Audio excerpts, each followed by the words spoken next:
आज की मेहमान खास मोहतरमा मरियम नवाज साहिबा। ये वैसे जुनैद भाई, आपको ना शुक्रगुजार होना चाहिए। आप मिठाई मंगवाएं, खाने मंगवाएं कि मरियम साहबा किस तरह आपके कहने पे चली जाती हैं। शाबाश नसीम विक्की, शाबाश। लेकिन इस नाशुक्रे से तुम ये तवक्को ना रखो कि ये मेरा शुक्रगुजार होगा। मेरा काम था ध्यान डलवाना, वो मैंने डलवा दिया है। आपका काम था लड़ाई डलवाना, जो आपने डलवा दी। ये लड़ाई नहीं, लड़ाई डलवाई है आपने यार। मैं तो आपका तहे दिल से शुक्रगुजार हूं कि आप अपनी गुनागू मसरूफियात में से वक्त निकाल के हमारे शो को इज्जत बख्शती हैं। झूठ मत बोलो जुनैद सलीम, अगर तुम्हारे दिल में ये बात होती तो तुम आते साथ यहाँ चैनल पे अवाम को बताते कि मरियम नवाज 5 घंटे का तवील इजलास करने के बाद हमारे शो में तशरीफ लाई हैं। गलती हो गई मुझसे।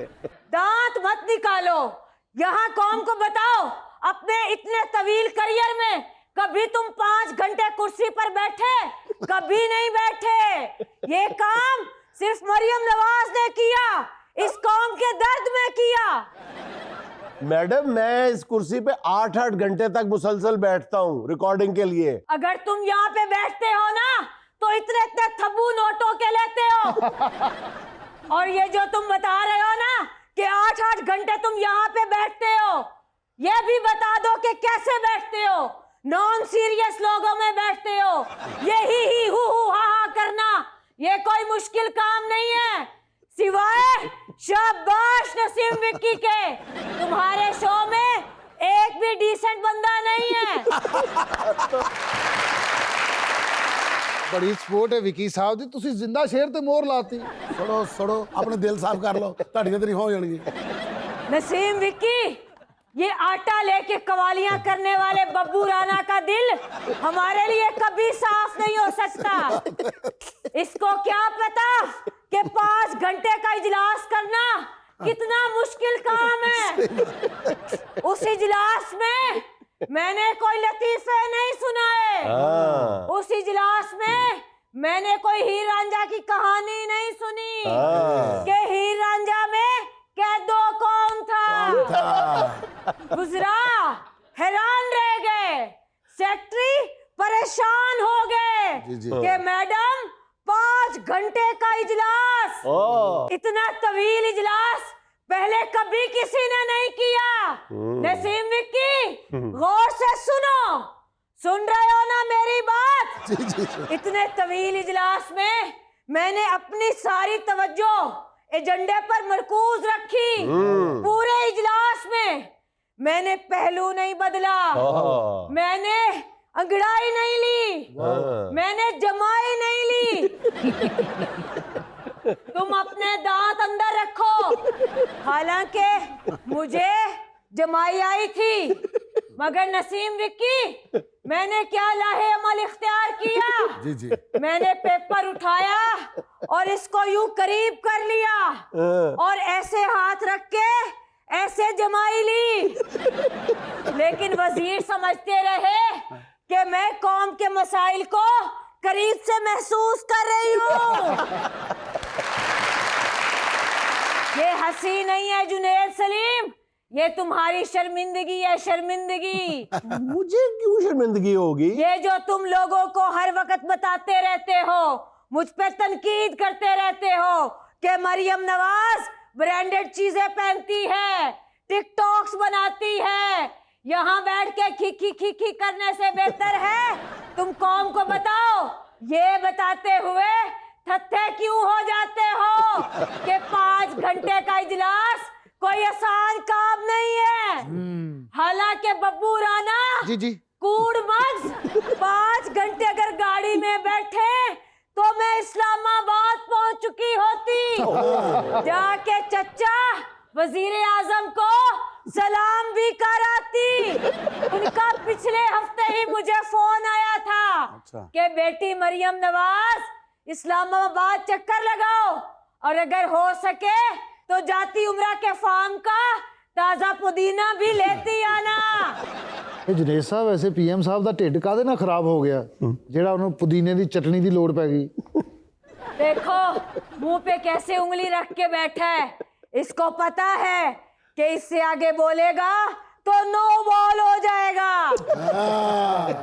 और नो बॉल के बाद फ्री हिट होती है। उल्टी सीधी सरगम लगा के खुद को राहत फतेह अली खान समझने वाले बब्बू राणा, मुझे मत समझाओ, मैं सीएम हूँ। यार इतना डीपली जान देने तेनू। मुझे डिट्रैक ना करो। तो बात कर रहे थे 5 घंटे के तवील इजलास की। जी जी। हालांकि मुझे मियां मोहम्मद नवाज शरीफ साहब के लिए दोपहर का खाना भी बनाना था, मगर मैं नहीं बना सकी। क्यों नहीं बना सकी? इस कौम के लिए इजलास कर रही थी। उन्होंने कैसे खाना खाया? करीबी अड्डा प्लॉट से नान पकौड़े लेकर खा लिए, मगर उन्होंने अपनी बेटी को डिस्टर्ब नहीं किया। वाह जी वाह, जबरदस्त जबरदस्त। जबरदस्त, ये कुर्बानी एक दिन रंग लाएगी इंशाल्लाह। शाबाश नसीम विक्की, शाबाश। वाह वाह, दाद विक्की साहब ने भला क्यों दी जुनेद साहब? विच नाम का जिक्र होया। जुनैद सलीम, उस वक्त तो यकीनन तुम्हारे टीवी की पिक्चर ट्यूब भी जल गई होगी जब मरियम नवाज शरीफ गरीबों की दहलीज पे जाकर दवाइयां तकसीम कर रही थी और गरीबों की दुआएं समेट रही थी। ये मंजर तुमसे नहीं देखा गया होगा, तुमने तो नहीं देखा, लेकिन चश्मे फलक ने देखा। मरियम नवाज शरीफ ने कैसे मिठाई के डब्बे में मेडिसिन की पैकिंग करके गरीबों की दहलीज तक पहुंचाई। वाह जी वाह, अब जबरदस्त। ये ना कह देना कि उस डिब्बे में एक डिस्प्रिन थी तो साथ एक गुलाब जामुन था, एक पैनाडोल थी तो एक बर्फी थी, क्योंकि तुम जैसे एंकर से तो ये भी बाइद नहीं कि कह ही देता कि मरियम नवाज शरीफ ने 80 साला शुगर की मरीजा को 1 किलो मिठाई खिला के उसकी शुगर हाई कर दी। अब तो नौबत यहां तक पहुंच गई है कि लोग 1122 को फोन नहीं करते बल्कि मुझे फोन करते हैं कि सीएम साहिबा दवाइयां पहुंचाओ। वाह जी वाह। अभी कल ही की बात सुन लो, मुझे एक 85 साला खातून का फोन आया जो मुझे कह रही थी कि मरियम मेरे लिए दवाई लेकर पहुंचो, मेरे पेट में वट फिर रहा है। अब मैं उसे ये भी कह सकती थी कि माँ जी 85 साल की उम्र में पेट में वट ही फिरेगा, कोई बिलडोजर थोड़ी फिरेगा। मगर मैं तुम लोगों की तरह लाफ्टर की लालची नहीं हूँ। मैंने उसे ऐसा नहीं कहा। हंसो मत, सऊदी अरब में रहकर अंग्रेजी बोलने वाले एंकर, ये बताओ कि वट किसे कहते हैं? वट का मतलब वट और क्या? सिर्फ यही वट नहीं होता, वट कई तरह के होते हैं। एक वो वट जो तुम्हारे माथे पर पड़ जाता है हमें देखकर, एक वो वट जो खेतों के बीच में पड़ता है, और एक वो वट जो तुम लोगों को हमारी हुकूमत पर है। और एक वट तो मैं भूल ही गई, हिना परवेज वट, सॉरी वो तो वट है। और उन्हीं गरीबों के दरमियान बैठ के अचार से रोटी खा के एक नई मिसाल कायम कर दी। इस बात पे मेरी तारीफ तो नहीं की, मगर जब तुम्हारे उस न्याजी ने जाहिलों की तरह चाय में रोटी डबो के खाई थी तो तारीफों के पुल बांध दिए थे। मैंने तो खैर मैडम उस वक्त भी कोई तारीफ नहीं की थी और ना आप पे कोई तनकीद की है। मैं इन छोटी छोटी बातों को कभी भी अहमियत नहीं देता। झूठ मत बोलो, चश्मे फलक ने देखा कि तुम यहाँ बैठकर इसी चाय में रोटी डुबोकर खा रहे थे, हालांकि तुमसे खाई भी नहीं थी जा रही, मगर उस न्याजी की तकलीद का खनास तुम्हारे सर में समाया हुआ है। वैसे आज किसी के सामने हाथ जोड़िया मैं ਤੁਹਾਨੂੰ पहली बार वेखे। आज देख लो, सारे रिकॉर्ड टूट गए इस भाई ने, ना पैसे जोड़े ना हाथ जोड़े। चश्मे फलक ने देखा कि एक अरबपति खानदान की लड़की ने अचार के साथ रोटी खाई, सबके सामने खाई, सबके साथ मिलके खाई। वाह जी वाह। अचार के साथ रोटी खाने का कोई मकसद था। अच्छा। और वो मकसद ये था क्योंकि यूथ मुझे फॉलो करती है। अच्छा। उसी यूथ को ये मैसेज देना मकसूद था कि 16 रुपए की रोटी तो बड़े शौक के साथ खा रहे हो ना, ये रोटी अचार के साथ भी खाई जा सकती है। यस। एक दिन होगा, पहले एक बंदा अचार के साथ रोटी खाएगा, फिर 2 खाएंगे, फिर 3 खाएंगे, फिर अचार बंदे अचार के साथ रोटी खाएंगे, फिर एक दिन आएगा कि सारी कौम अचार के साथ रोटी खाएगी। क्या बात है। और इस तरह ये मुल्क तरक्की करेगा। वाह जी वाह। ये तो अचारों न अचार तरक्की हो गई ना। ओ बड़े उर्दू दान एंकर, आज मैंने यूरोपीय यूनियन की सफीर को भी ये वाजे कर दिया है और अंग्रेजी में वाजे कर दिया है कि हम सादा तर्जे जिंदगी इख्तियार करेंगे और सादा तर्जे जिंदगी इख्तियार करके ही ये मुल्क तरक्की करेगा।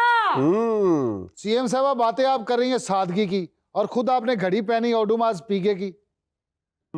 ओ बब्बू राना, पहले तो तुम्हें मुबारक हो, तुमने 2 लफ्ज इकट्ठे अंग्रेजी के बोले, कहीं से सदका ले लेना।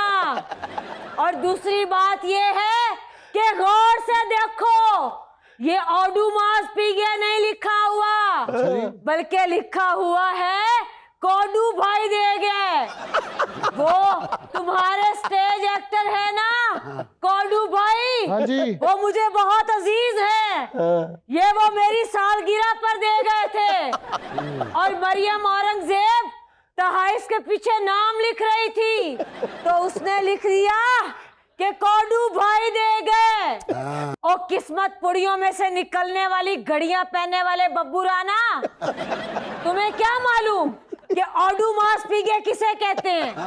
लेकिन मुझे मालूम है कि ये शरारत किस शरारती एंकर की तरफ से आई है। मैडम मुझे माफ ही रखे, लेकिन मैं वायदे में पूछना चाहता हूँ कि मरियम औरंगजेब ने तो घड़ी के पीछे लिखा था, ये घड़ी के शीशे के अंदर ये नाम कैसे घुस गया? और तुम्हें क्या मालूम कि खलूस से दिए गए तहाइफ सीधा दिल में उतर जाते हैं। अच्छा।